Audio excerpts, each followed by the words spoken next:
Okay, so Claire, apart from having Phil as a scientific consultant, how else might you improve your rugby game, huh?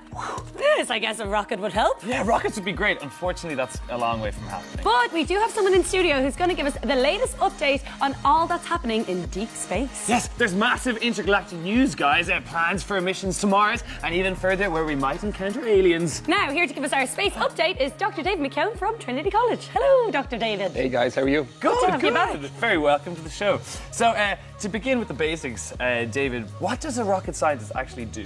So rocket scientists build these machines that are going to go and explore our solar system, explore galaxies further and further away. So I work on controlling the engines on the rocket so they go up into the sky and they don't wobble around as much. So I use a bit of maths to kind of keep them smooth. I work with the European Space Agency. They're my friends and they send things to Mars. And recently they just sent last month 2 things to Mars, an orbiter and a lander called Schiaparelli. All right? The lander was to try to land on Mars and safely land. Now, it went a little bit too fast and it broke up into a lot of bits when it got there. Whoops. But the idea is a test bed for the next time we send something like a rover that will go around and look around Mars. Yeah. Schiaparelli, is that what you said? Schiaparelli. Like a Disney princess. Yeah. I have to go to the chase here. How close are we to meeting aliens? Well, we don't know. They haven't come looking for us yet, but we're going to go and try to look for them. So again, this year there was a project called Breakthrough Starshot.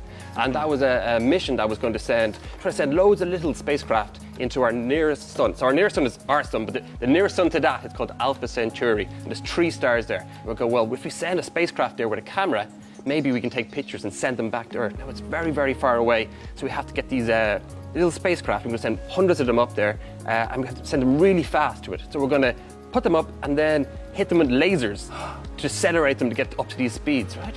So they have solar sails, which are kind of like a wind sail, but they use light. So we hit light off the sails, and that makes them go fast, and like a boat, then they go flying off to Alpha Centauri. That sounds so cool. But you know what, David, to be honest, I'm finding it hard to kind of picture all these lasers and stuff. Is there any way you could maybe give us a demo? Well, you're in luck. I have some tennis balls look what we have here. Right? So, if you imagine that the tennis balls are photons of light. So a photon is the tiny little bit of light. Yeah. And a laser is made up of loads and loads and loads of little bits of photons, right? So, on Earth, we'll have our lasers. We have some rockets over here. Yes, we do. So on Earth, I'm the laser, and I have a photon of light, and the spacecraft are in space, and I want to hit them with the laser. So they go firing up, and they hit the rockets, and the rockets get pushed over, like that. And that will accelerate these rockets, spacecraft up there, and it'll go flying out of our solar system at 20% the speed of light, really, really, really fast, and it gets to the nearest star. So we're like kind of pushing them forward the whole time. Yeah. Can I be a photon? You can be a photon. I can't pass up the opportunity of being a laser. What? Right, 2 in 1. That's it. You're a great photon. And we're going to send hundreds of these spacecraft, because some of them are going to get hit by specks of dust, which will blow them up because they're going so fast. Some of them will get lost, won't end up in the right place. So we're going to send loads of them out, so hope that one will get there and send back a picture. And there is talk that we could actually live on Mars, isn't there? Yeah, so everybody wants to go to Mars. All the big space agencies want to go there.